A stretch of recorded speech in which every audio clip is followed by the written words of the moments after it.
Meron akong 2 pounds na pork belly, ipiprito ko sana 'to terno sa munggo, kaya lang sabi ng asawa ko, ibang luto ang gawin mo.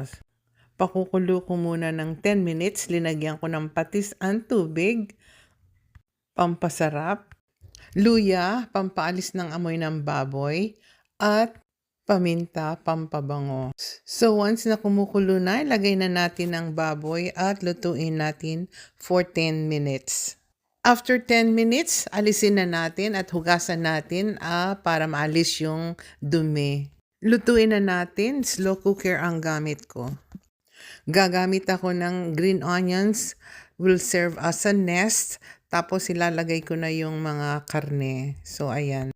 So arrange lang natin, huwag nating pagpatupatungin.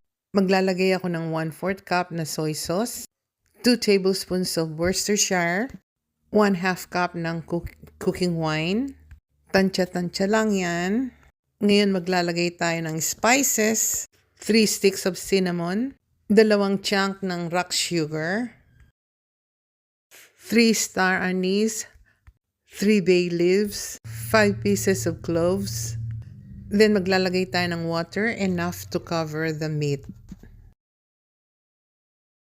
Naglagay din ako 1 teaspoon of chicken powder, pampasarap. Since hindi ako naglalagay ng betchin. So for 1 hour, i-start natin sa high. Kailangan malambot na malambot ito at tuyo yung tubig. So yan, after 30 minutes, hindi pa masyadong kumukulo. It took me 3 to 4 hours para maging malambot at mag-evaporate ang tubig nito. So ayan, it melts in your mouth pag kinain mo. Ayan, napakasarap. Tamang-tama ang tamis at alat niya. Tikman na natin. Ang sarap. Maski ito lang kainin nyo, wag na kayong magkanin, pwede rin.